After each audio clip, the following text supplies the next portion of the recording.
पूर्णमदः पूर्णमिदं पूर्णात् पूर्णमुदच्यते पूर्णस्य पूर्णमादाय पूर्णमेवावशिष्यते। ॐ शान्तिः शान्तिः शान्तिः।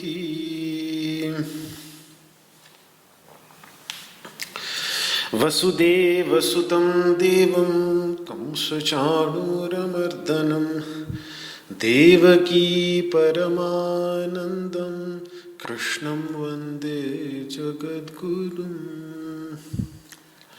सर्वोपनिषदो गावो दोग्धा गोपालनन्दनः पार्थो वत्सः सुधीर्भोक्ता दुग्धं गीतामृतं महत्। न कामयेऽहं गतिमीश्वरात् पराम् अष्टर्धियुक्तां पुनर्भवं वा आर्तिं प्रपद्येऽखिलदेहभाजाम् अन्तःस्थितो येन भवन्त्यदुःखाः।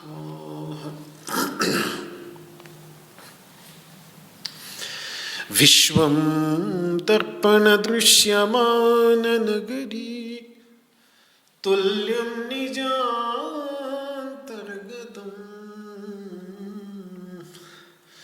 पश्यन्नात्मनि मायया बहिरिवोत् भूतयथा निद्रया। यस्साक्षात् कुरुते प्रबोधसमये स्वात्मानमेवाद्वयम् तस्मै श्रीगुरुमूर्तये नमः इदं श्रीदक्षिणामूर्तये।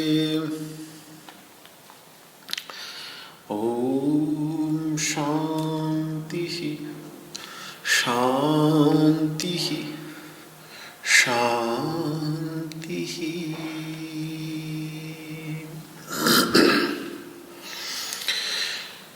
ओम नमो भगवते वासुदेवाय। श्रीमद् भगवद गीता के सांख्य योग नामक दूसरे अध्याय का 55वां श्लोक। श्री भगवानुवाच प्रजहाति यदा कामान् सर्वान् पार्थमनोगतान् आत्मन्येवात्मना तुष्टः स्थितप्रज्ञस्तदुच्यते। प्रजहाति यदा कामान् सर्वान् पार्थमनोगतान्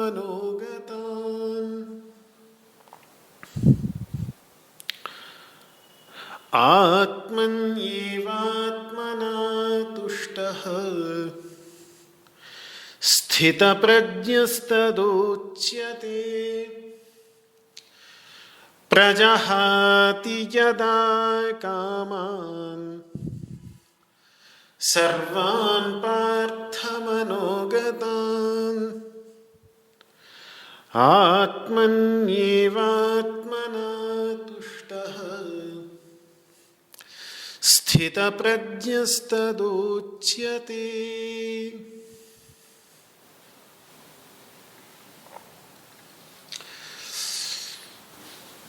अर्जुन ने भगवान से पूछा कि स्थित प्रज्ञस्य का भाषा, समाधिस्थ स्थित प्रज्ञ की क्या परिभाषा है भगवान, क्या लक्षण है उसके। लेकिन ज्ञानी का कोई एक बाह्य लक्षण दे पाना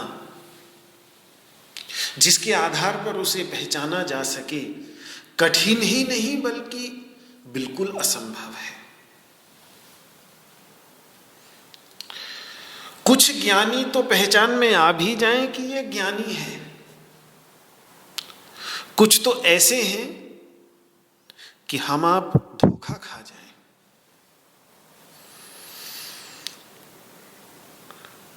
सुखदेव जी शायद यदि आज हमारे सामने आ जाएं तो हम न पहचान पाए कि ये कितने बड़े ज्ञानी हैं। ज्ञानी को कोई ज्ञानी पहचान ले तो अलग बात है, अज्ञानी कभी नहीं पहचान सकता। जब सुखदेव जी चले आ रहे थे, महाराजा परीक्षित जहां प्रायोपवेश में बैठे हुए थे, शुकताल में गंगा के तट पर, तो जब चले आ रहे हैं तो उनको अधनंग आते हुए देखकर उनके पीछे गांव के बच्चे धूल उड़ाते हुए उनके पीछे आ रहे हैं। कोई नहीं पहचान पा रहा था। वो तो फिर बाद में जब वहां पहुंचे और जो उनको जानते थे कि ये भगवान वेद व्यास के पुत्र हैं,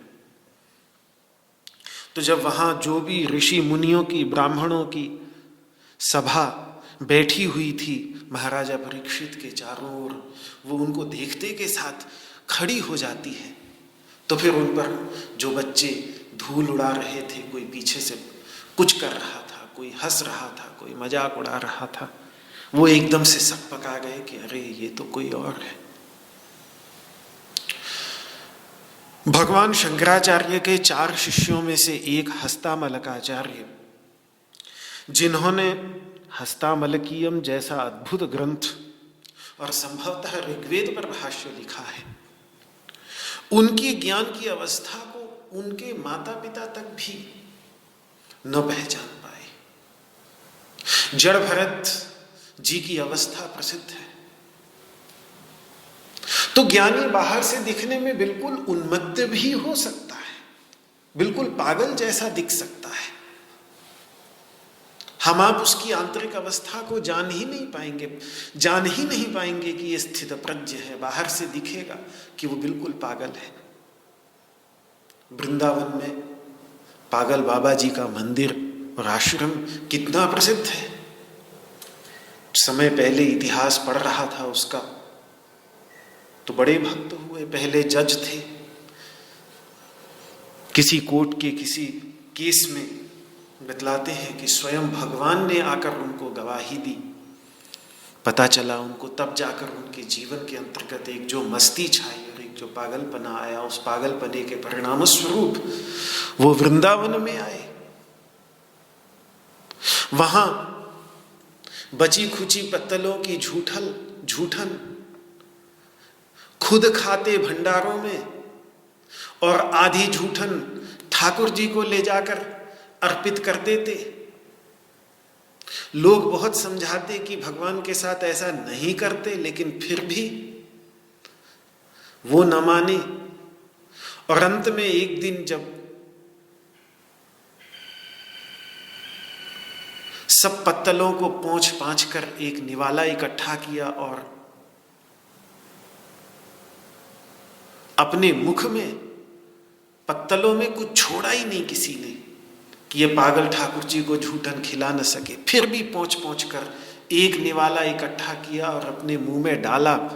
तो जैसे ही मुंह में डाला तो वैसे ही उनको ये ख्याल आया कि अरे भोग तो लगाया ही नहीं, निवाला मुंह में रख लिया, अब गटके नहीं।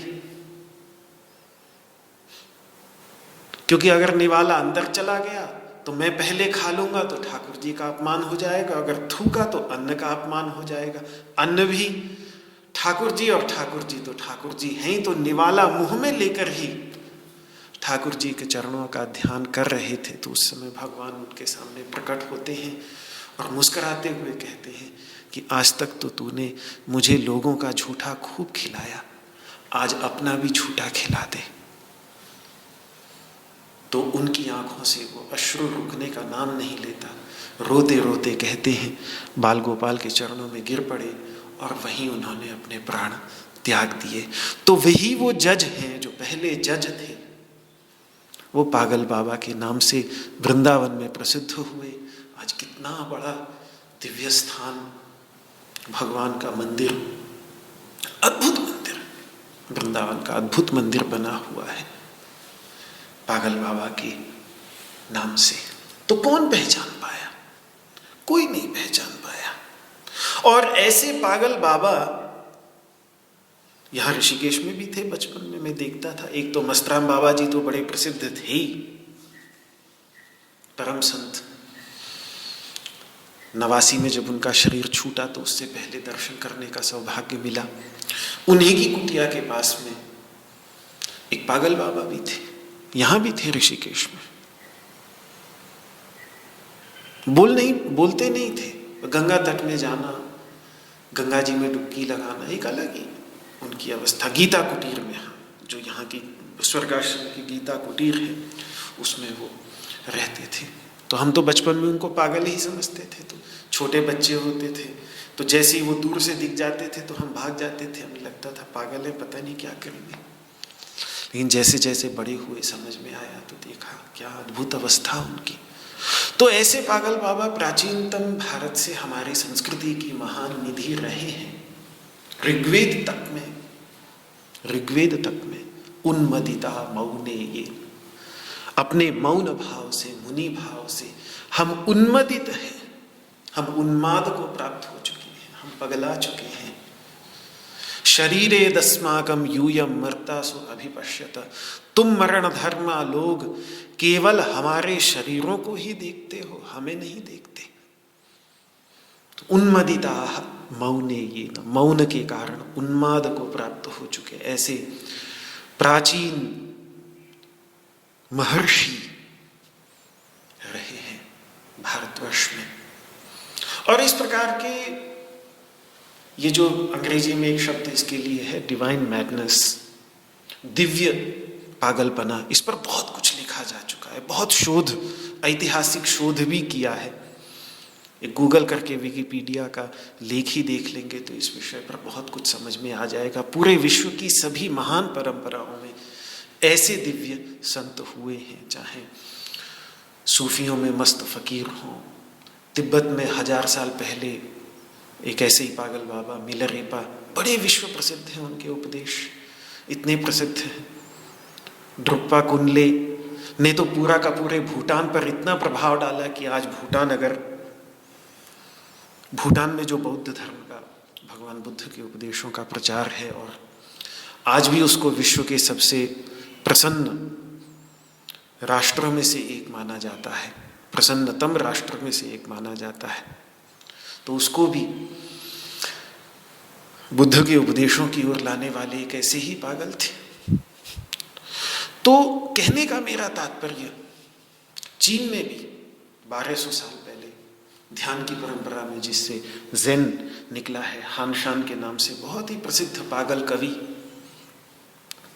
जो अपने कानों को धोने की बात करते हैं कि कानों को धो डालो, मतलब जो कुछ सुना है वो सब भूल जाओ, धो डालो कानों को, जिससे बिल्कुल बालक के समान निर्मल शुद्ध होकर। तो वो कानों में पानी डाल डाल करके धोने की। कोई पागल है वो दिन में दीपक लेकर के सज्जन व्यक्ति की खोज में, साधु की खोज में निकल रहा है। तो ऐसे पागल हुए हैं। कहने का तात्पर्य मेरा ये है कि आवश्यक नहीं ज्ञानी सदैव एक ही तरह का होगा कि उसका बाह्य लक्षण भगवान दे सके। स्वामी अखंडानंद जी महाराज ने बड़ा सुंदर एक उपदेश दिया है इस संदर्भ में। वो कहते हैं कि देखो, कोई भांग पी लेता है तो सो जाता है, कोई भांग पीकर गाता है, कोई भांग पीकर नाचता है, तो कोई भांग पीकर गालियां देता है, और कोई भांग पीकर ध्यान भी करता है। तो भांग तो एक ही है, फिर क्या हुआ? सबकी प्रकृति अलग अलग है। इसी प्रकार ज्ञान के उपरांत ज्ञानी की अवस्था कैसी होगी, ये भी विशेषकर व्यावहारिक जगत में उसकी कैसी अवस्था होगी, वो उसके प्रारब्ध कर्मों के और प्रकृति के अनुरूप होगी। प्रकृति का कुछ न कुछ प्रभाव ज्ञानी पर भी रहता ही है। वो भगवान 3 अध्याय में स्पष्ट कहेंगे, सदृशम चेष्टते स्वस्याः प्रकृतेः ज्ञानवानपि। ज्ञानी भी अपनी प्रकृति के अनुरूप ही चेष्टा करता है। जो उसकी प्रकृति होगी उसके अनुरूप ही चेष्टा करेगा। और इसीलिए पंचदशी में विद्यारण्य मुनि बड़ी प्रसिद्ध बात कहते हैं कि आरब्ध कर्म नानात्वात् बुद्धानाम अन्यथान्यथा वर्तनम। बुद्धों का व्यवहार, जो प्रबुद्ध हो गए हैं, जो ज्ञान की प्राप्ति के कारण जाग गए हैं, उनका व्यवहार प्रबुद्ध होने के बाद, ज्ञानी होने के बाद कैसा होगा, इसका कोई निर्धारण नहीं हो सकता। किसी का व्यवहार कैसा होगा, कोई हो सकता है शंकराचार्य की तरह कश्मीर से लेकर कन्याकुमारी तक लोक संग्रह के लिए और भारत में धर्म की रक्षा के लिए चारों दिशाओं में मठों की स्थापना करने के लिए पैदल भी चलेंगे। लेकिन कोई ज्ञानी बिल्कुल दूसरी, और दोनों में कोई फर्क नहीं होगा। ज्ञान की अवस्था में उनका कोई फर्क नहीं होगा। क्यों ऐसा भेद, क्यों? तो विद्यारण्य मुनि कहते हैं आरब्ध कर्म नानात्वात्, क्योंकि प्रारब्ध कर्म उनका भिन्न भिन्न है। इसलिए ज्ञानी को लेकर तेन शास्त्रार्थे भ्रमितव्यम न पंडितैः, समझदार लोगों को, पंडित लोगों को ज्ञानी को लेकर भ्रम में नहीं पड़ना चाहिए। ज्ञानी नाम नैक दृश्यते, ज्ञानी नाम नैक रूपा स्थिति। ज्ञानियों की कभी भी एक जैसी स्थिति नहीं दिखती। गीता तक में भगवान, आप 6 अध्याय में जब परम सबसे बड़े योगी का वर्णन करेंगे भगवान, तो भगवान तक कहेंगे कि सर्वभूत स्थितम यो मां भजते एकत्वमा स्थितः, कि सभी प्राणियों में स्थित जो मेरा सेवन करता है एकत्व की भावना रख करके, सर्वथा वर्तमानोपि।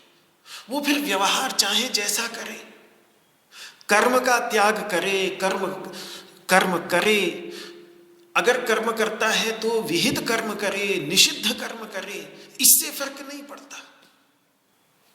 वो किसी भी प्रकार से रहे। भारत में ऐसे भी ज्ञानी हुए जिन्होंने सभी कर्म छोड़ दिए, भारत में ऐसे ज्ञानी भी हुए जो विहित कर्म करते रहे, और भारत में ऐसे भी ज्ञानी हुए अवधूत दत्तात्रेय जी जैसे, जिन्होंने चारों वेदों को 4 कुत्तों के रूप में अपने समीप रखकर उन वेदों के द्वारा विहित विधि और निषेध से ऊपर उठकर हमें लगेगा कि प्रतिषिद्ध जिसका वेद निषेध कर रहा है वो कर रहे हैं, लेकिन वो जो कर रहे हैं वही वेद है, वो जो कह रहे हैं वही वेद है, वो सर्वथा वर्तमानोपि। ये बहुत सुंदर बात है भगवान की कि वो कैसा भी उस समय रहे अपने जीवन में, स योगी मयि वर्तते, वो योगी मुझ में ही रहता है। तो इतनी बात कहने का उद्देश्य मेरा केवल इतना ही है कि भगवान बाह्य परिभाषा दे ही नहीं सकते, ज्ञानी की बाह्य परिभाषा हो ही नहीं सकती, ज्ञानी को बाहर से पहचाना ही नहीं जा सकता।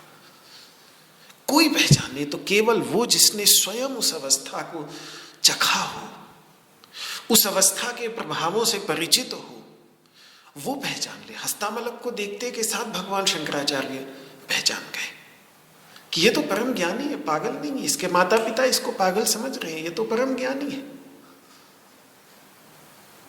रामकृष्ण परमहंस को दुनिया पागल कहती थी। रमण महर्षि चुपचाप बचपन में बैठे रहते थे, किसी से न बोलना, अपने ध्यान में मगन, लोग क्या समझते थे, पागल है ये। तो समाज नहीं पहचान पाता। लेकिन फिर भी अर्जुन ने प्रश्न किया है तो भगवान एक परिभाषा ऐसी दे रहे हैं जो इन सब प्रकार के संतों में एक समान रूप से अवश्य रहती है। आंतरिक परिभाषा है, अंदर से पहचानने में आएगी, बाहर से पहचानना संभव नहीं। लेकिन फिर भी भगवान एक जो बात यहाँ पे भगवान कह रहे हैं वो बाहर से कैसा भी उसका आचरण हो, पागल हो, आचार्य हो, संत हो, कैसा भी हो, उससे फर्क नहीं पड़ता।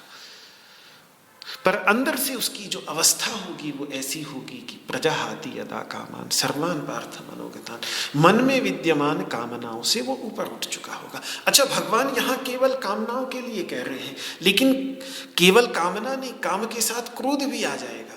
अन्य भी जो विकार है वो सारे के सारे विकार, क्योंकि सब विकारों के मूल में सबसे पहला विकार जो है वो कामना ही है। कामना न हो तो क्रोध भी समाप्त हो जाता है, और कदाचित क्रोध है भी तो वो लीला मात्र है, वो कल्याण मात्र के लिए है। उसमें फिर वो कभी कुछ संत होते हैं क्योंकि उनकी प्रकृति होती है, वो क्रोधी होते हैं। हम तो ऐसे संतों को देख के घबरा जाएंगे कि गीता में तो लिखा है वीतराग भय क्रोधा, पर ऐसे भी संत होते हैं जो बड़े क्रोधी होते हैं। अनेकों ऐसे संतों का दर्शन करने का सौभाग्य मिला मुझे।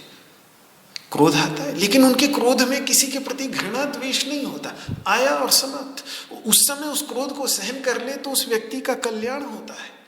तो उनका क्रोध नहीं होता, उनकी, क्योंकि उनके क्रोध में कोई घृणा नहीं होती, उनके क्रोध में कामना का जहर नहीं होता, वो एक बाहरी लीला मात्र होती है। उस समय उस व्यक्ति को जागृत करने के लिए, उस व्यक्ति के कल्याण के लिए वो ऐसा क्रोध कर देते हैं। हम देखेंगे अरे ये तो क्रोध कर दिया, ये कैसे संत है? पहचान नहीं सकते हम संत को, ज्ञानी को नहीं पहचान सकते। तो प्रजाहाति यदा कामान सर्वान कामान मतलब, अच्छा, कई भक्ति की परंपरा के आचार्य ये भी कहते हैं कि सभी कामनाएं नहीं, भगवत कामना को कैसे छोड़ेगा व्यक्ति? भक्ति की कामना को, अज्ञान के अंधकार से मुक्त होने की कामना को कैसे छोड़ेगा? कुछ अनुकूल कामनाएं तो होंगी, मुमुक्षा तो होगी उसके अंतर्गत। भगवत भक्ति, भगवत चरणानुराग, भगवान में राग तो होगा ना। तो इसीलिए सर्वान कामान का अर्थ करना चाहिए कि अध्यात्म के मार्ग में जो विरोधी कामनाएं हैं, अध्यात्म के मार्ग में जो अवरोध उत्पन्न करने वाली कामनाएं हैं, उनका निग्रह करें, अनुकूल कामनाओं का नहीं। इसीलिए वीतराग शब्द में भी कुछ अलग ही अर्थ कर देते हैं। एक तो वीतराग का अर्थ होता है कि जिसका राग निकल गया हो, एक वीतराग का अर्थ करते हैं, वीत मतलब कांत, कृष्णम विदुः परम कांतम, जैसे राधा कांत, तो वीत का अर्थ कांत भी होता है। उस कांत में यानी श्री कृष्ण में, कांत का अर्थ ही होता है कामना का विषय, उसको कांत कहते हैं। तो गोपियां जो भगवान श्री कृष्ण में राग करती थी तो कांत में राग करती थी, तो उनका राग बुरा थोड़ी था, उनकी कामनाएं बुरी थोड़ी थी, उनकी कामनाएं तो उनकी मुक्ति का कारण बनी। यही रहस्य था जो मैं समझाना चाह रहा था परसों भी, कि भगवान श्री कृष्ण की काम लीलाएं भी कामनाओं से मुक्त कर देती हैं। तो राग केवल वही बुरा है जो अविद्या अस्मिता जनित होने के कारण क्लेश का कारण है, और द्वेष और भय का जनक होने के कारण क्लेश का कारक है, हानिकारक है। अन्य प्रकार का राग, अन्य प्रकार का कामना समस्या नहीं है। इसीलिए योगी लोग भी, यहाँ तक कि योग दर्शन में भी जब इंद्रिय जय की बात करते हैं, इंद्रियों पर विजय की प्राप्त करते हैं, इंद्रियों पर विजय की बात करते हैं, प्रत्याहार की बात करते हैं, तो वहाँ व्यास जी ने भाष्य में एक बात बहुत सुंदर कही है कि अध्यात्म के मार्ग में जिसका विरोध नहीं, ऐसे विषयों का उपभोग भी इंद्रिय जय के अंतर्गत ही आता है। हाँ, विरुद्ध में प्रवृत्ति ना हो, जो धर्मानुकूल नहीं, जो न्यायानुकूल नहीं, उसमें प्रवृत्ति ना हो। और इसीलिए आप 7वें अध्याय में देखेंगे तो भगवान धर्माविरुद्धो भूतेषु कामोस्मि भरतर्षभ, धर्मानुकूल काम को अपनी विभूति बतला रहे हैं भगवान। तो एक ओर तो सारी कामनाओं को छोड़ने की बात कर रहे हैं, एक ओर धर्मानुकूल काम हो, तो धर्मानुकूल काम को भगवान अपना स्वरूप भी बतला रहे हैं। ये भी हमें नहीं भूलना चाहिए। तो ये कामनाओं की जब हम बात करते हैं तो इन सब बातों को मन में लेकर किसी भी अति से बचते हुए, अति ही सर्वत्र वर्जयेत, बहुत ही संतुलित विचारधारा बनाते हुए, क्योंकि यह अध्यात्म का मार्ग रस्सी पर चलने जैसा है। इसमें इधर ज्यादा झुक गए तो भी गिरेंगे और इधर ज्यादा झुक गए तो भी गिरेंगे। ये वीणा के उस तार की तरह है कि ज्यादा कस देंगे तो टूट जाएगा और बिल्कुल ढीला छोड़ देंगे तो मधुर संगीत नहीं निकलेगा। एक संतुलन, एक संतुलन कायम करना पड़ता है अध्यात्म के मार्ग में। तो काम को भी लेकर कहा है भगवान ने यहां पर, प्रजहाति यदा कामान सर्वान पार्थ मनोगतान। लेकिन उसके बाद भी भगवान ने और अन्यत्र क्या बात कही है, उसको भी अपने मन में बैठाते हुए ही इस श्लोक का अर्थ हमको करना पड़ेगा, जिससे अति में अर्थ न चला जाए। अच्छा, ये तो एक वैसे ही श्लोक पर ध्यान आया तो मैंने बोल दिया। बाकी मैं वासनाओं पर बात कर रहा था, क्योंकि काम के मूल में भी वासनाएं हुए। कामनाएं व्यक्ति छोड़ भी दे और वासनाएं रह जाएं, यानी वो संस्कार रह जाएं। जब एक भोग पहले किया है किसी भी सुख का, तो उसके परिणाम स्वरूप जो एक संस्कार पीछे छूट जाता है। मिठाई खाई पहली बार, बहुत पसंद आई, तो एक जो संस्कार उसका पीछे छूट गया, जो स्मृति को उत्पन्न करता है, जो आगे वही मिठाई दिख जाने पर उस मिठाई की ओर हाथ बढ़ाने की प्रेरणा देता है, या वो मिठाई ना भी दिखे तो भी याद में आ जाने पर मुंह में पानी उत्पन्न करता है, और फिर उस मिठाई को बनाकर खाने की इच्छा या खरीद कर लाकर खाने की इच्छा को जन्म देता है। वो है वासना। इसी वासना के रहने पर किसी विषय वस्तु में समीचीनत्व बुद्धि, ये अच्छा है, ये मेरे सुख का साधन है, ऐसी बुद्धि उत्पन्न होती है। इसको संकल्प कहते हैं। जब नारद जी ने काम को संबोधित करके कहा है कि काम जानामि ते मूलम संकल्पात्वम हि जाय, से बहुत ही प्रसिद्ध वाक्य है। टीकाकार भाष्यकार हमेशा इसको उद्धृत करते हैं कि हे काम, मैं तेरे संकल्प को मैं तेरे मूल को जानता हूं, मैं तेरी जड़ को जानता हूं, तू संकल्प से उत्पन्न होता है। तस्मात् त्वं न संकल्पयिष्यामि तेन मे न भविष्यसि। अगर मैं तेरा संकल्प ही नहीं करूंगा तो तू मेरे अंदर उत्पन्न ही नहीं होगा।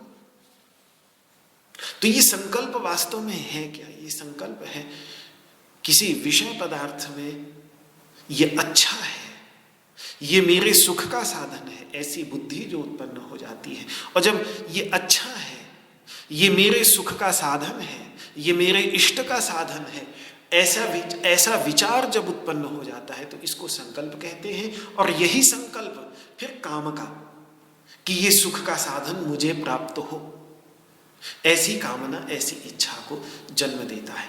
इन सब के मूल में वासना होती है।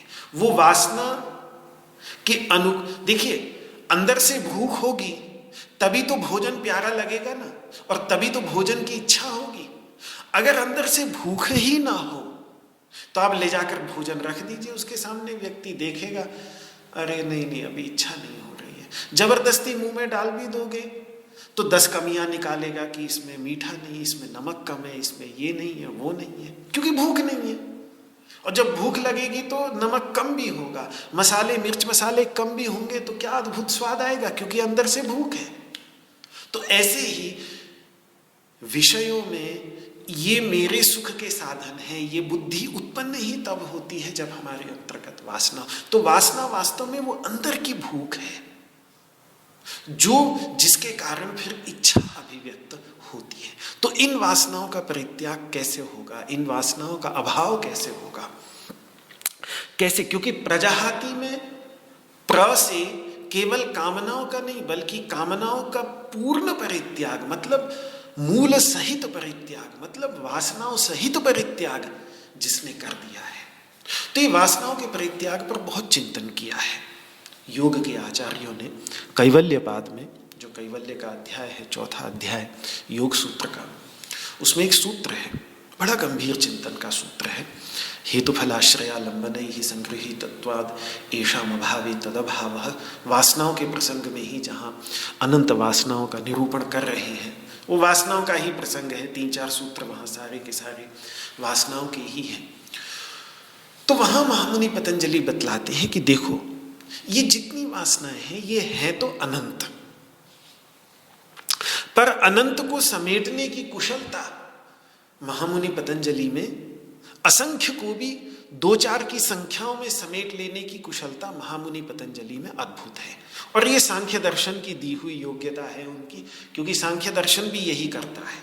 सांख्य दर्शन में संख्या का एक भाव ये भी है कि वो असंख्य को वो कुछ संख्याओं के अंतर्गत समेटकर एक वैचारिक रूप से प्रस्तुतिकरण कर देता है, जिससे विचारों की स्पष्टता आ जाती है और वहां से व्यक्ति फिर अध्यात्म के मार्ग पर चल सकता है। तो ये वासनाएं असंख्य हैं, जैसे वृत्तियां असंख्य हैं, लेकिन महामुनि पतंजलि ने 5 वृत्तियों के अंतर्गत उनको संकलित कर लिया। इसी तरीके से वो कहते हैं कि वासनाएं अनंत हैं, अनादिकाल से चली आ रही हैं, अनंत वासनाएं, असंख्य वासनाएं। कोई गिन नहीं सकता कि किस व्यक्ति के अंतर्गत कितनी वासनाएं और कब से भरी हुई है चित्त के अंतर्गत, कितने जन्म जन्मांतरों से भरी पड़ी है। ये जो हमारी मूलभूत वासनाएं हैं, ये कहाँ, ये आज की नहीं है। ये आधुनिक विज्ञान की दृष्टि से भी, जेनेटिक्स की दृष्टि से भी देखें तो ये शारीरिक आवश्यकताएं जो हैं, और जो जिस प्रकार से हम शरीर में हम जिन आवश्यकताओं को महसूस करते हैं, ये बहुत प्राचीन काल से, मानवता के अभ्युदय के पहले से, जो अन्य प्रजातियों के रूप में, जो आज मतलब में आज की विज्ञान की भाषा में, तो वहां से ये वासनाएं चली आ रही हैं। तो आधुनिक विज्ञान, मनोविज्ञान भी इस बात को स्वीकार करता है। और इसीलिए इवोल्यूशनरी पर्सपेक्टिव जो है साइकोलॉजी में, इवोल्यूशनरी साइकोलॉजी बहुत ही महत्वपूर्ण क्षेत्र है। जितना व्यक्ति के मन का उन्होंने इवोल्यूशन के आधार पर, ये जो विकासवाद है इसके आधार पर समझने की कोशिश की, बड़ा अद्भुत चिंतन है, वो देखने लायक है। और इसी प्रकार से अपने भारतीय परंपराओं में भी जहाँ पुनर्जन्म का विश्वास है, वहाँ ये मानते हैं कि ये वासनाएं, क्योंकि जब देखा ध्यान के आचार्यों ने कि मेरे अंतर्गत कुछ वासनाएं ऐसी भी हैं जो मेढक के अंतर्गत दिखती है, विभिन्न पशुओं के अंतर्गत दिखने वाली वासनाओं को उन्होंने अपने अंतर्गत देखा, दबा हुआ, तभी तो पता चलता है कि किस प्रकार से पुनः प्राचीन जन्मों में हम क्या क्या रहे होंगे। तो ये वासनाएं अनंत है, असंख्य है। पर महामुनि पतंजलि ने 4 वस्तुओं में इनको संग्रहित कर लिया, वासनाओं को व्याप्त, मतलब इन्हीं 4 में वो रहती हैं बस। इन चारों से व्यक्ति मुक्त हो जाए तो वासनाओं से मुक्त हो जाएगा। तो सबसे उन्होंने 4 बातें गिनाई, हेतु, फल, आश्रय और आलंबन। तो वासनाओं का हेतु क्या है? वासनाओं का हेतु है अविद्या, जो समस्त क्लेशों का मूल है। अविद्या ना हो, अपने स्वरूप की विस्मृति ना हो, विद्या हो, अपने स्वरूप की स्मृति हो जाए, तो बाकी क्लेश रहे ही नहीं। अविद्या ही सबसे बड़ी वासना है। वही अगर ज्ञान के प्रकाश से विनष्ट हो गई, यही एक जो सबसे बड़ी मूलभूता खेत है, ये बाकी सारी वासनाओं का, सारी क्लेश की मूलभूता, जितनी भी दुख की मूलभूता वासनाएं हैं, उन सभी का खेत है ये आत्मविस्मृति। इसी में पैदा होती है सब। यही खेत न रहे तो फिर आगे कुछ और क्लेश को उत्पन्न करने वाली वासनाएं नहीं रहेंगी। तो ये अविद्या को उन्होंने कहा हेतु। तो एक तो व्यक्ति इसका अभाव कर ले। दूसरा उन्होंने कहा कि इन वासनाओं का फल, इन वासनाओं का फल वो वृत्तियां, वो विचार जिनमें इच्छा अभिव्यक्त होती है, जो इन वासनाओं के परिणाम स्वरूप मन में अभिव्यक्त होती है, वे इच्छा से युक्त विचार कि मुझे ये गाड़ी मिल जाए, ये हो गया वासनाओं का फल। और तीसरा उन्होंने बतलाया वासनाओं का आश्रय। वासनाओं का आश्रय उन्होंने कहा मन, मन को बतलाया कि मन वासनाओं का आश्रय है। इसी भगवान यहाँ पर भी वही बात कह रहे हैं, प्रजाहाति यदा कामान सर्वान् पार्थ मनोगतान। मन है इनका आश्रय, चैतन्य नहीं है इनका आश्रय। कुछ दार्शनिकों में ये भी भ्रम फैला हुआ था प्राचीन काल में भी। अपने ये महर्षि गौतम इत्यादि जो न्याय दर्शन के आचार्य हैं, इनके अंतर्गत ये भ्रम था कि ये चैतन्य के ही धर्म है, ये इच्छाएं, ये कामनाएं चैतन्य में ही रहती हैं। उसका बड़ा पुरजोर विरोध भगवान श्री कृष्ण की गीता में मनोगतान शब्द से, उपनिषद, मूल रूप से उपनिषदों में ही ये सब सारे के सारे काम संकल्प इत्यादि सब मन के धर्म, सर्वम मन एव, ये सब मन के ही धर्म बतलाए हैं, ये चैतन्य के धर्म नहीं। योग भी इसी बात को कहता है। तो वासनाओं का आश्रय चैतन्य नहीं, चैतन्य तो इससे परे है, मन है इसका आश्रय। तो मन को जब शांत कर दिया जाता है तो फिर ये वासनाएं भी शांत हो जाती। और चौथी बात है इन वासनाओं का आलंबन, इन वासनाओं को सहारा देने वाली, मतलब सामने विद्यमान जिस वस्तु के कारण वो वासना अभिव्यक्त होकर इच्छा को जन्म देती है, वो उस वासना का वही वस्तु आलंबन होती है। जैसे बाहर अगर गुलाब जामुन है, उसको देखकर इच्छा अभिव्यक्त हुई तो वासना का आलंबन वो गुलाब जामुन बन जाता है। तो ये 4 का बड़ा गहरा चिंतन, मैं तो बहुत सरल शब्दों में प्रस्तुत करने का प्रयास कर रहा हूँ, पर योग के अंतर्गत बड़ा गंभीर चिंतन है। और फिर किस प्रकार से इन 4 का अभाव किया जाए, कैसे, जिससे इन 4 का अभाव कर लें तो इन 4 में व्याप्त वासनाओं का तो अपने आप ही अभाव हो जाएगा। तो पहले कहते हैं आलंबनों का अभाव करो, कि मतलब वासनाओं को अभिव्यक्त करने वाली जो बाह्य वस्तुएं हैं उनको कम करते जाओ अपने जीवन में से। यही बाह्य त्याग है, बाहरी त्याग जिसको कहते हैं। इसीलिए सन्यासी, परिव्राजक, भिक्षुक ये सब बाह्य त्याग करते हैं। उससे भी गहरा आंतरिक त्याग है, जैसे महाराजा जनक आदि के अंतर्गत होता है, जिन्होंने अंदर से ही त्याग दिया है। इसी त्याग का अभ्यास कराने के लिए ही भगवान कर्म फल त्याग का उपदेश यहाँ पर कर रहे हैं। तो ये तो हो गया आलंबनों का अभाव। फिर हेतु यानी वासनाओं की मूलभूता अविद्या का अभाव, वो तो ज्ञान द्वारा होगा। जैसे जैसे व्यक्ति ज्ञान की ओर जाता चला जाएगा, ज्ञानी भक्त बनता चला जाएगा, उसके अंतर्गत भगवत स्वरूप की जिज्ञासा होगी, अपने वास्तविक स्वरूप की जिज्ञासा होगी। तो जिज्ञासु भक्त से वो ज्ञानी भक्त ज्ञान के मार्ग पर चलेगा। जैसे जैसे आत्मस्मृति, अपने वास्तविक स्वरूप की स्मृति होती चली जाएगी, वैसे वैसे वो आत्मविस्मृति की जो अविद्या है, उस अविद्या का विनाश। तो यही तो वासनाओं की मूलभूता हेतु थी। अच्छा, तीसरा वासनाओं के फल, मतलब इच्छाओं की सचेतन विचार, चेतना से युक्त विचार कि मुझे ये भी उत्पन्न हो, मुझे ये भी उत्पन्न हो। तो ये व्यक्ति ध्यानाभ्यास करे, ध्यानाभ्यास करके अपने ध्यान हेयास्तद्वृत्तयः महामुनि पतंजलि कहते हैं, ध्यानाभ्यास करके अपने चित्त को एकाग्र रखे, इधर उधर ना भटकने दे। तो फिर वो इच्छाएं भी कम होती चली जाती हैं। और अंत में वासनाओं का आश्रय जो मन है, उस मन का परित्याग, भी समाधि की गहराइयों में जाकर मन को अपने कारण तत्व प्रकृति में विलीन कर लेने पर हो जाता है। ये बात भी महामुनि पतंजलि कहते हैं। ते प्रतिप्रसव हेयाः सूक्ष्म, उसको प्रतिप्रसव कहते हैं। प्रसव का उल्टा प्रतिप्रसव। प्रसव हम कहते हैं माँ के पेट में से बच्चा निकला, उसको प्रतिप्रसव। वापस माँ के पेट में चला जाए तो उसको प्रतिप्रसव कहेंगे। तो ऐसा बच्चे के साथ तो नहीं होता, लेकिन मन जो है वो प्रकृति में से जैसे निकलता है, जागृत अवस्था में प्रकृति में से निकलता है, वो अचेतन प्रकृति में से निकलता है। सुषुप्ति अवस्था में हम सभी के अंतर्गत प्रतिदिन रात्रि में मन का प्रतिप्रसव हो जाता है, अपने कारण तत्व में मन सुषुप्ति में विलीन हो जाता है, और उसके साथ साथ उसमें विद्यमान वासनाएं भी उस समय विलीन हो जाती हैं। न सुषुप्ति में वहां मन होता है और न सुषुप्ति में वासनाएं होती हैं। तो जैसे ही वो वासनाएं हट जाती हैं तो स्वरूप भूत आनंद जो है वो अभिव्यक्त हो जाता है वहां। इसीलिए फिर हम जगने के बाद कहते हैं कि आहा सुखम अहम स्वरूप, इतनी बढ़िया नींद आई। तो त्याग, ज्ञान, ध्यान और समाधि, ये चार जो वासनाओं के चार व्याप्ति स्थान हैं, जहां वासनाएं रहती हैं, उनकी समस्या का समाधान भगवान पतंजलि ने ये निकाला।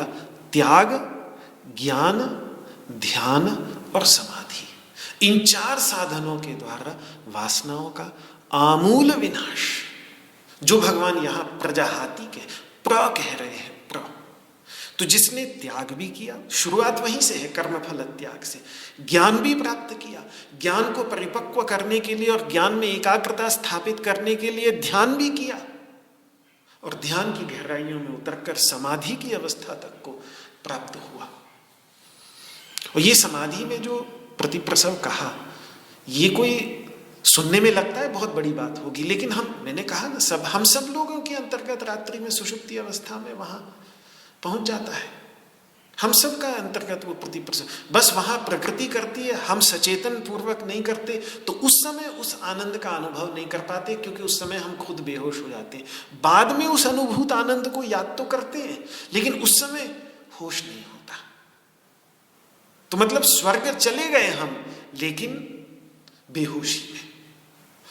समाधि में इतना फर्क है कि व्यक्ति पूरे, जो कह देते हैं कि ये तो बड़े ऋषि हैं, सशरीर स्वर्ग चले गए, मतलब पूरे होशो हवास में, उस स्वर्ग सदृश अवस्था में, परमानंद की अवस्था में, समाधि की अवस्था में वो चले जाते हैं। ये उनके अंतर्गत योग्यता आ जाती है। हम सब बेहोशी में जाते हैं, हम सब वहां मरकर हर रात जाते ही हैं, उस स्वर्ग में मर जाते हैं इस संसार से बिल्कुल। प्रेत शब्द का प्रयोग इस उपनिषदों में, मृत्यु का प्रयोग इस संसार से मृत्यु के लिए भी हर रात जो होता है उसके लिए भी करते हैं। तो प्रजाहाति के अंतर्गत जो प्र उपसर्ग, उसी पर ही मैं इतना प्रकाश डालने का प्रयास कर रहा हूं कि जिस व्यक्ति, यहां कामनाओं को दबाने की बात नहीं है, कामनाओं के विचारों को दबाने की बात नहीं है कि अंदर से उत्पन्न हो रही हैं लेकिन उसने दबाया हुआ है, इसकी बात नहीं है। यहाँ आजकल जैसे कह देते हैं, कभी कभी जो योग को नहीं ठीक तरीके से समझते, वो कह देते हैं कि अरे योग के मार्ग में सप्रेशन बहुत ज़्यादा है। सप्रेशन मतलब ये दबाना, वो समझते नहीं इस बात को।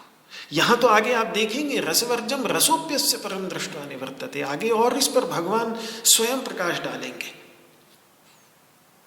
तो ये इसने, इस स्थितप्रज्ञ ने कोई कामनाओं के विचारों को जबरदस्ती दबाया नहीं हुआ है कि उसने बांध बना दिया है कि वो पानी बढ़ता चला जाएगा तो फिर किसी न किसी समय तो वो बांध को तोड़कर निकल ही जाएगा। नहीं नहीं नहीं, उसने अगर बांध बनाया भी है तो उसका उद्देश्य ये है कि सारी की सारी शक्ति को एक दिशा दी जा सके, जिससे वो जो शक्ति का जल है वो ऊपर चढ़ सके, ऊर्ध्वरेता हो सके, ऊर्ध्वगामी हो सके, इसके लिए, जिससे व्यक्ति का आध्यात्मिक विकास हो। तो इस व्यक्ति ने कामनाओं के विचारों को ही नहीं दबाया हुआ है, अपितु उनकी मूलभूत वासनाओं को ही उखाड़ फेंका है इसने। यही स्थित प्रज्ञ है।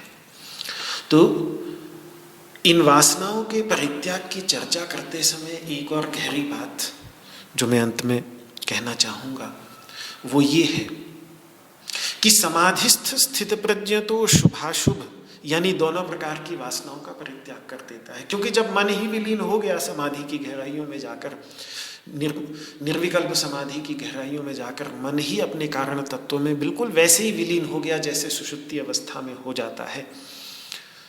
मन का विलय हो गया, उन्मनी अवस्था हो गई,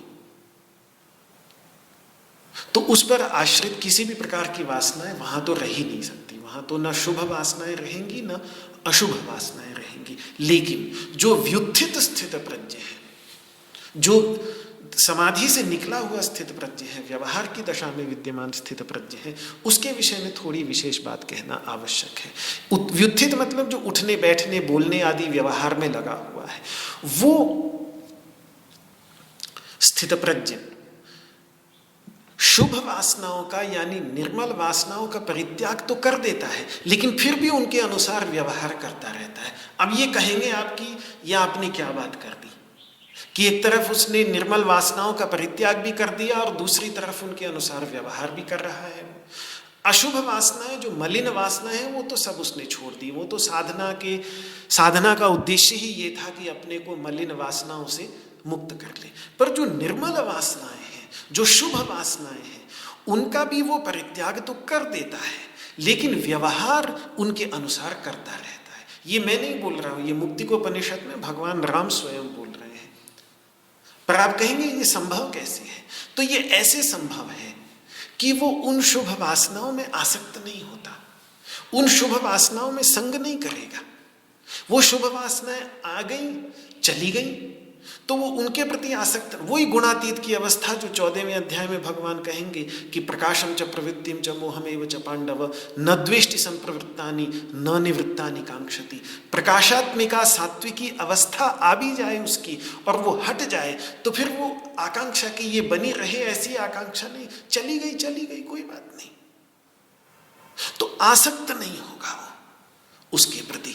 वो उन शुभ वासनाओं से ये आशा नहीं रखेगा कि ये शुभ वासनाएं मेरे सुख का साधन बनेंगी, क्योंकि उसे स्वरूपभूत सुख तो पहले से ही प्राप्त है, और न उसे उनसे किसी ज्ञान की आशा रहेगी, क्योंकि ज्ञान तो उसे पहले ही प्राप्त कर चुका है वो। लेकिन फिर भी वो मैत्री, करुणा आदि जो शुभ वासनाएं हैं, उन शुभ वासनाओं को वो अपने विचारों, क्योंकि ये मैत्री आदि भी वासनाएं ही हैं और इनको तो दृढ़ किया जाता है साधना के द्वारा। बार बार मैत्री के विचार, करुणा के विचार कर करके, शब्दों में वैसे विचार करके, वैसी वाणी बोल करके, वैसा आचरण करके, साधना का उद्देश्य ही ये होता है। चित्त परिकर्म जिसको कहते हैं कि ये मैत्री की वासना को दृढ़ किया जाए, करुणा की वासना को दृढ़ किया जाए। भगवत भक्ति में जो भक्ति की वासनाएं हैं, वासनाएं मतलब संस्कार, गहरे बैठे हुए संस्कार, ये शुभ वासनाएं हैं, ये निर्मल वासनाएं हैं। तो इनको वो बारंबार अपने विचारों, शब्दों तथा कर्मों में अभिव्यक्त होने देता है। तभी तो भगवान कहते हैं सर्वभूत हिते रताः, ब्रह्म निर्वाण को प्राप्त महर्षियों के लिए, नहीं तो कहां से समस्त प्राणियों के हित में रत रहने की ये भावना आई उनमें। उसकी रति में रमण है, रति में दृढ़ इच्छा है, रति में बहुत गहरी लगन है। रति शब्द तो सामान्यतः रति शास्त्रों में जो स्त्री की पुरुष में और पुरुष की स्त्री में रति होती है, उसके लिए रति शब्द का प्रयोग करते हैं। काम की पत्नी है रति, उस शब्द का प्रयोग यहाँ पर भगवान कर रहे हैं। तो कितनी वासना होगी उसके अंतर्गत, जो वो समस्त प्राणियों के हित में रत है, पर वो निर्मल वासना है।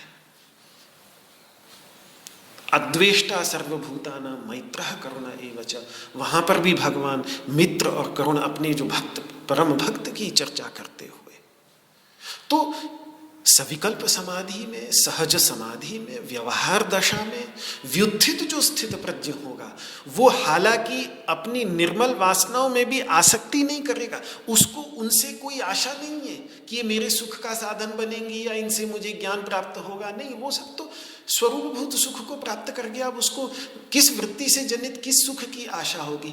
ज्ञान तो पीछे छोड़ चुका, अब तो ज्ञान तक के प्रति उसको वैराग्य हो चुका है, पर वैराग्य तो क्यों वो आसक्त नहीं होगा इन वासनाओं का? तो इस अर्थ में वो उनका परित्याग कर देने के बावजूद भी वो उन वासनाओं के अनुसार व्यवहार करता रहता है। तो हाँ, जब समाधि की गहराइयों में चला जाएगा, निर्विकल्प समाधि में चला जाएगा, जब मन ही बिल्कुल उसका विलीन हो जाएगा, अपने कारण प्रकृति के अंतर्गत विलीन हो जाएगा मन, तो उस समय तो फिर ये मैत्री करुणा और ये सब सर्वभूत हित रत की ये सब जितनी भी निर्मल वासनाएं हैं ये भी विलीन हो जाएंगी। तो उस स्थिति में तो वे भी नहीं रहेंगी, पर व्युत्थित अवस्था में ये रहेंगी। तो ये बात मुक्तिकोपनिषद के अंतर्गत भगवान राम ने बहुत जोर दे करके कहा है कि हे हनुमान, ये दो प्रकार की वासनाएं होती हैं, एक शुद्ध होती है, एक मलिन होती है। मलिन वो होती है जो अज्ञान जनित होने के कारण जन्म का हेतु बनती है, और शुद्ध वो होती है जो जन्म मृत्यु के बंधन से मुक्त करने वाली होती है। वो वासनाएं जिनके मूल में अज्ञान हो, जिनके मूल में अहंकार हो, उनको मलिन वासना ज्ञानी लोग कहते हैं। लेकिन जिनके मूल में ज्ञान हो, जिनके मूल में समष्टि अहंकार हो, सभी को अपनापन रखने की भावना वाला अहंकार हो, वो वासनाएं जो है वो वासनाएं शुद्ध वासनाएं कही जाती है।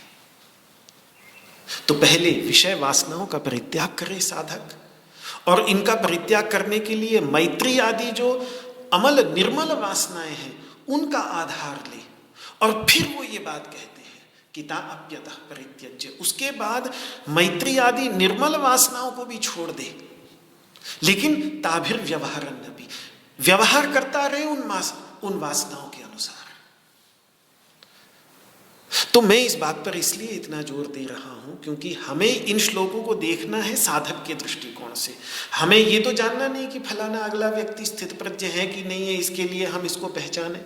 हमें तो अपने अंदर देखना है क्या है। तो अब इसको देख के कहीं हम ये ना सोचें कि हमें सभी ही वासनाओं से मुक्त करना है। नहीं, साधक के रूप में हमें सभी वासनाओं से मुक्ति प्राप्त करने के लिए प्रयास करने के स्थान पर अपनी अशुभ वासनाओं को, ऐसी वासना, उनकी पहचान ये है कि अगर उनके मूल में आत्मविस्मृति है, अगर उनके मूल में अहंकार की भावना है, तो ऐसी वासनाएं मलिन वासनाएं हैं और उनसे मुक्ति प्राप्त करने का प्रयास करना चाहिए। बाकी जो मैत्री आदि जो निर्मल वासनाएं हैं, जिनके मूल में ज्ञान का प्रकाश है, जिनके मूल में ये देह मात्र तक सीमित रहने वाला अहंकार नहीं, बल्कि वो ईश्वर का जो अहंकार, जिसमें सारा का सारा जगत उसको अहम मैं ही हूं, ये ऐसा प्रतीत होता है। सामने एक छोटे से निरीह पशु को भी कष्ट से ग्रसित होकर देखकर जब उसे ये लगता है कि अरे ये मुझे ही कष्ट हो रहा है, और फिर उसकी कष्ट की निवृत्ति करने के लिए वो चल पड़ता है, ये एक निर्मल वासना है। तो इस इन निर्मल वासनाओं को तो दृढ़ करना पड़ता है, साधक को मजबूत बनाना पड़ता है, इनका सहारा लेना पड़ता है। तब इनका सहारा लेता है, तब जाकर मलिन वासनाओं का परित्याग करना आसान हो जाता है। तो बल्कि निर्मल वासनाओं का आश्रय ही न ले, बल्कि इनके संस्कारों को, इनको और दृढ़ करने का प्रयास कर सके। ये जो इनके संस्कार हैं, इनको इतना दृढ़ करता चला जाए अभ्यास के द्वारा कि ये वासनाएं बन जाए। इनको तो संस्कार से वासना बनाना है। निर्मल संस्कारों को दृढ़ करके बार बार उनको उन मैत्री विचार मन में ला करके, करुणा के विचार मन में ला करके, मैत्री के शब्द बोल करके, करुणा के शब्द बोल करके, मैत्री के अनुरूप आचरण करके, कर्म करके, करुणा के अनुरूप आचरण करके, कर्म करके, इनके संस्कारों को वासना बनाना है। इनका खूब अभ्यास साधक को करना चाहिए। और इसी को ही योग सूत्र के एक प्राचीन टीकाकार आचार्य नारायण तीर्थ है। पहले तो पुस्तक बड़ी दुर्लभ थी इनकी, पर आधुनिक 20वीं शताब्दी में पश्चिम में योग के ऊपर सबसे अधिक लिखने वालों में से एक विद्वान तक को भी उस समय वो पुस्तक बड़ी मुश्किल से मिली। तो उन्होंने मुझे बोला कि आप कहीं से पुस्तक आपको मिले। तब मैंने अपने मित्रों की सहायता से काफ़ी खोजा, बाद में मिली भी, लेकिन जब तक मिली तब तक वो कैंसर से उनका शरीर छूट चुका था, तो मैं उनको नहीं दे पाया। पर मैंने स्वयं देखी वो, तो उसमें नारायण तीर्थ जो है वो वासना योग की बात करते हैं और वासना योग की बात करते हैं। वो कहते हैं वासना योग को अगर समझना है तो वीतराग योगियों का जीवन देखो और उस पर ध्यान करो, तब जाकर समझ में आएगा कि किस प्रकार से वासना योग, कौन सी किस प्रकार की वासना में भी एक योग बनाना पड़ता है, एक संतुलन बनाना पड़ता है कि मलिन वासनाओं से बचाते हुए अपने आप को निर्मल वासनाओं को दृढ़ करने का कार्य। और इसके लिए वो सूत्र योग सूत्र का कि वीतराग विषयम वा चित्तम, वीतराग योगियों का जीवन देखें, उनके जीवन पर ध्यान करें। जो भारतवर्ष के कोने कोने में संत हुए हैं उनके जीवन को हम पढ़ें, ध्यान करें उनके जीवन के अंतर्गत, उसको आदर्श बनाकर वैसा जीवन जीने का प्रयास करें तो समझ में आएगा कि वासना योग क्या है। तो इसीलिए साधक को सभी वासनाओं का विलय करने की चिंता करने के स्थान पर शुभ वासनाओं का आश्रय लेकर अशुभ वासनाओं से ही मुक्त होने पर अधिक ध्यान देना चाहिए। क्योंकि जब तक मन है, मन विलीन हो गया तब तो अलग बात, लेकिन जब तक मन है तब तक वासनाएं तो रहेंगी ही। भगवान भी कहेंगे कि सारी की सारी वासनाओं का परित्याग कर दो, फिर भी उनके अनुसार व्यवहार करो। और उसके बाद एक बात और बड़ी अच्छी कहते हैं कि अंतः शांतः समस्नेहो भव चिन्ह मात्र वासना।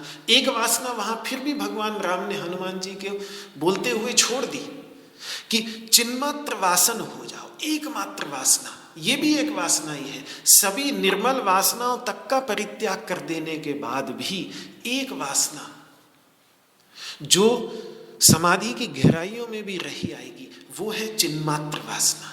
वो चिन्मात्र वासना क्या है?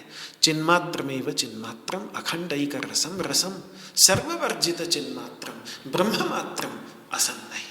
चिन्मात्र ही चिन्मात्र है, सर्वत्र वो चिन्मात्र तत्व की चिन्मात्र मतलब चैतन्य मात्र, और कुछ है ही नहीं, शुद्ध चैतन्य। जैसे चारों ओर बस प्रकाश ही प्रकाश हो, उस प्रकाश के द्वारा प्रकाशित कोई वस्तु ना हो, केवल प्रकाश ही प्रकाश हो, ऐसे ही चैतन्य मात्र ही हो, लेकिन किसी उस चैतन्य के अंतर्गत कोई विषय वस्तु ना हो, तो उसको कहेंगे वो जो वासना है। और उसकी इसके भी संस्कार मन के ऊपर डालने, और फिर वो इतना दृढ़ हो जाए कि मन के अंतर्गत एकमात्र, क्योंकि जब तक मन होगा वासना होगी, तो मन उठे भी तो उसके अंतर्गत एकमात्र वासना उठे, चिन्मात्र वासना। ये ज्ञान की वासना नहीं है, ज्ञान की वासना तो बहुत पीछे छोड़ दी। ये उस चैतन्य तत्व से जुड़े रहने की, उस चैतन्य तत्व से एकीभूत बने रहने की वासना है। ये वो इच्छा है जो भक्त के मन में भगवान से सदा ही जुड़े रहने की बनी रहती है। ये वो वासना है जहां थोड़ा सा भी वियोग होता है तो भक्त रोने लगता है, भक्त तड़पने लगता है। ये वो वासना है जो परम रसस्वरूप तत्व, रसो वैसा जो तत्व है, उस तत्व से एकीभूत रहे आने की बनी रहती है। ये भी आसक्ति ही है, पर इस आसक्ति के विषय स्वयं भगवान है। ये वो आसक्ति है जो गोपियों की भगवान श्री कृष्ण में थी, ये वो आसक्ति है जो भक्त प्रहलाद की भगवान विष्णु में थी। ये वो वासना है। वहां भी आसक्ति शब्द का प्रयोग किया है, विष्णु पुराण में आप उठा के देखें, प्रहलाद जी के प्रसंग में सत्वासक्तमति कृष्ण में उनकी आसक्तमति थी, उनके मन में एक वासना थी। सारी वासनाएं, निर्मल वासनाएं भी छूट गई, पर एक चिन्मात्र वासन जो भगवान राम ने छोड़ी है वो तो रही ही आई कि भगवान श्री कृष्ण में, मतलब भगवान विष्णु में, उनकी वासना आसक्ति पूरी की पूरी बनी रही है। तो प्रेमा भक्ति की भाषा में कहें तो यही तो महारास है। यह है वह इच्छा जो राधा जी के मन में कृष्ण से एकीभूत रहे आने की बनी रहती है, या यूं कह लीजिए कि ये वो इच्छा है जो कृष्ण में राधा से एकीभूत रहे आने की इच्छा बनी रहती है। ये वो चिन्मात्र वासना है, ये तो रही ही आएगी। जरा सा द्वैत का भाव आया सविकल्प समाधि में तो ये वासना तो होनी ही चाहिए। पूर्ण अद्वैत में ये वासना भी नहीं होगी, लेकिन जैसे ही मन निकलेगा तो मन को तो कोई ना कोई वासना तो चाहिए, तो वो ये वासना उसको दे दी जाती है कि भाई ये तुम्हारे लिए वासना है, ये वासना तुम। और ज्ञानियों को तो इतना इस वासना से प्रेम होता है कि वो इसको बनाए रखने के लिए कल्पित द्वैत को भी बनाए रखें। तो कहते हैं कि भक्त्यर्थम कल्पितम द्वैतम अद्वैतादपि सुंदरम। भक्ति के लिए जो कल्पित द्वैत है वो तो अद्वैत से भी सुंदर है, वो अद्वैत परम सत्य होगा। लेकिन इस वासना को और इस वासना के जो प्रेम है, ये वासना बनी रहे इसके लिए तो द्वैत भी हमें पसंद है, होगा अद्वैत सत्य, लेकिन इस वासना को बनाए रखने के लिए हमें द्वैत भी पसंद है। तो फिर वो तभी तो वो उस विकल्प समाधि में भी रहता है जहाँ ये द्वैत रहा आता है। तो ये बातें बहुत गंभीर वेदांत के ग्रंथों में आचार्यों ने, श्री नरहरि जी ने बोध सागर में, मधुसूदन सरस्वती जो भगवान श्री कृष्ण के परम भक्त थे, जो कृष्ण भक्ति को स्पष्ट करा उन्होंने। कृष्ण भक्ति तो वैसे देखिए भगवान शंकराचार्य भी परम कृष्ण भक्त हैं, भज गोविंदम उन्होंने कहा ही है। परम कृष्ण भक्ति, उनके स्तोत्र देखें तो कितने भक्ति भाव भगवान। लेकिन दार्शनिक रूप से उसकी व्याख्या मधुसूदन सरस्वती जी ने दी और उन्होंने जो ये बात कही कि ठीक है, पारमार्थिकम अद्वैतम, अद्वैत पारमार्थिक होगा लेकिन द्वैतम भजन हेतवे, इस प्रेम को बनाए रखने के लिए द्वैत भी मानना पड़े तो मैं वो द्वैत से आलिंगन करता हूं। तादृशी यदि भक्तिश्चेत सा तो मुक्ति शताधिका। पारमार्थिक अद्वैत देगा मुक्ति, लेकिन इस कल्पित द्वैत के परिणाम स्वरूप जो भक्ति उत्पन्न होगी वो भक्ति सैकड़ों मुक्तियों से बढ़कर होगी। तो वहां, और ये बात स्वयं भगवान शंकराचार्य ने भी ललिता त्रिशती के प्रारंभ में भाष्य में उन्होंने ये बात स्वीकार की है। तो ये एक बहुत गहरी बात है कि अद्वैत की बातें हम जरूर करते हैं, अद्वैत की परंपरा वाले, लेकिन हमको वास्तव में अद्वैत की बात करते हुए भी जो अपने काम का द्वैत है वो हमको अद्वैत से भी ज्यादा प्यारा लगता है। ये अद्वैत की परंपरा का सौंदर्य है। यहाँ द्वैत अद्वैत का झगड़ा नहीं, यहाँ तो एक आनंद की बात है। जहाँ आनंद मिल रहा है वहाँ वो द्वैत हो और अद्वैत, उससे कोई फर्क नहीं पड़ता। तो ये जो ज्ञानी है स्थित प्रज्ञ, ये उस अवस्था में पहुंच चुका है, तभी भगवान उसके लिए कहते हैं आत्मन्येवात्मना तुष्टः। अब जो उस अवस्था में चला गया वो तो अपने से अपने में संतुष्ट रहेगा, उसको बाहर की किसी वस्तु की आवश्यकता नहीं। लेकिन आज समय सीमा इतनी ही है, तो इसीलिए आज इस वाक पुष्पांजलि को भगवान श्री कृष्ण के श्री चरणों में समर्पित करता हूँ और उनसे बस नित्य निरंतर यही प्रार्थना करता हूँ कि ऐसी अवस्था हम सबकी भी बना दे, मार्ग दिखाएं, मार्ग प्रदर्शन करें, शक्ति प्रदान करें फिर कि उस मार्ग पर हम चल सकें बिना उनकी कृपा के, बिना उनकी दया के, बिना उनकी करुणा के, बिना उनके आशीर्वाद के ये सब संभव ही नहीं बिल्कुल। तो ये कुछ नहीं, ये एक ब्रह्म यज्ञ, स्वाध्याय यज्ञ, गीता का ज्ञान यज्ञ, उनकी एक पूजा के माध्यम, पूजा का एक स्वरूप है। सब लोग अलग अलग तरीके से पूजा करते हैं, मेरी पूजा का स्वरूप उनका यही है। इच्छा वही है, वासना वही है, कामना वही है कि वो अपने चरणों में स्थान प्रदान करें।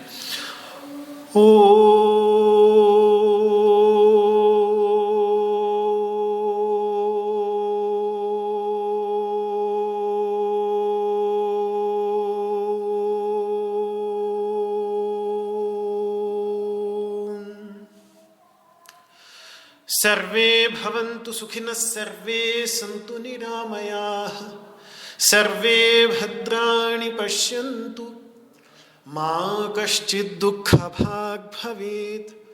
ॐ शान्तिः शान्तिः शान्तिः। न त्वहं कामये राज्यं न स्वर्गं न पुनर्भवं, कामये दुःखतप्तानां प्राणिनामार्तिनाशनम्। श्री कृष्णार्पणमस्तु।